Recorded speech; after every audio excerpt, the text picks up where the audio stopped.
Bismillahirrahmanirrahim. Assalamualaikum warahmatullahi wabarakatuh. Anak-anakku yang berbahagia, apa kabar kalian semua? Semoga walaupun kita tidak jumpa, hati kita tetap terikat sehingga apa yang Ibu sampaikan nanti benar-benar bisa bermanfaat buat kita semua. Baiklah, kita awali dengan perkenalan terlebih dahulu karena sebelumnya Ibu belum pernah mengajar kalian. Nama Ibu Dwi Rahayu, panggil saja Bu Dwi.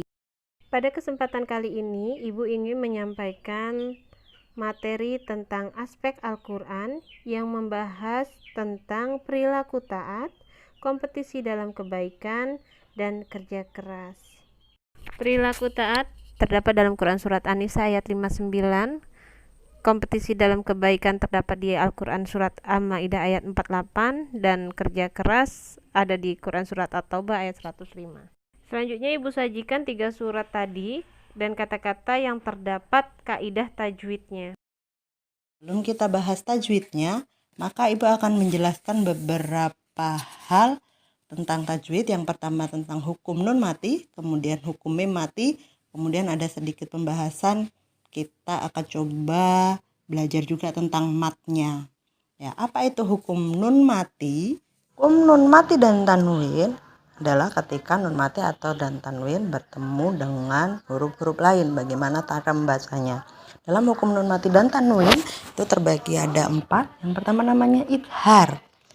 Ya, ketika bertemu dengan huruf-huruf idhar, ketika nun mati dan tanwin bertemu dengan huruf-huruf idhar, maka cara membacanya adalah wajib dibaca jelas.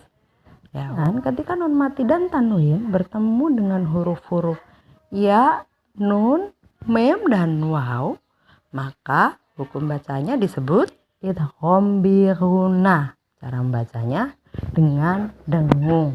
Nun mati atau tanwin bertemu dengan lam dan ro, maka namanya adalah idgham bilaguna. Disebut idgham juga, tetapi bacanya tidak dengan dengung. Kemudian ada namanya iklab.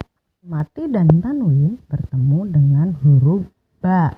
Bagaimana cara membacanya? Dimasukkan ke huruf mim. Jadi berubah ya. Ya, jadi mim. Yang terakhir adalah ikfa. Ikfa itu dibaca samar-samar, tidak dengan dengung. Ketika nun mati dan tanwin bertemu dengan huruf ikfa, yaitu huruf-huruf selain dari yang tadi masuk kategori idhar, idgham maupun iklab. Ya, maka cara membacanya adalah dengan samar-samar. Ada hukum lain yaitu hukum mim mati. Ya, artinya ketika ada huruf mim mati bertemu dengan huruf-huruf yang lain, maka ada terbagi dalam 3 hukum. Yang pertama namanya ikhfa safawi. Ya, ikhfa safawi itu ketika mim mati bertemu dengan huruf ba. Maka cara membacanya adalah dengan samar-samar. Kemudian ketika mim mati bertemu dengan huruf mim, maka hukum bacaannya dileburkan dan didengungkan. Namanya idgham mimi. Ya, yang terakhir namanya idhar safawi. Ketika mim mati bertemu dengan huruf selain mim dan ba disebut idhar safawi, yang cara membacanya adalah dibaca dengan jelas. Oke, selain hukum nun mati dan hukum mim mati, Ibu akan sedikit menjelaskan tentang mat. Ada yang tahu apa mat itu? Ya, mat artinya bacaan panjang. Ya, mat yang pertama namanya mat tobi'i atau mat asli, yaitu ketika huruf-huruf atau harokat fathah ketemu dengan alif, harokat kasroh ketemu dengan ya mati, atau harokat dhammah ketemu dengan waw mati, maka disebut sebagai mat tobi'i atau mat asli. Cara membacanya adalah dipanjangkan sebanyak 2 harokat. Nah, kemudian ada namanya mat wajib. Mat wajib muttasil adalah ketika mat tobi'i bertemu dengan hamzah dalam satu kalimat. Ya, contohnya ulaika sawaun sufaha'u. Ya, Jadi panjangnya ada 2 harokat tambah 2 harokat. Ada 4, ada 5 harokat panjangnya. Kemudian yang kedua ada namanya majais munfasil.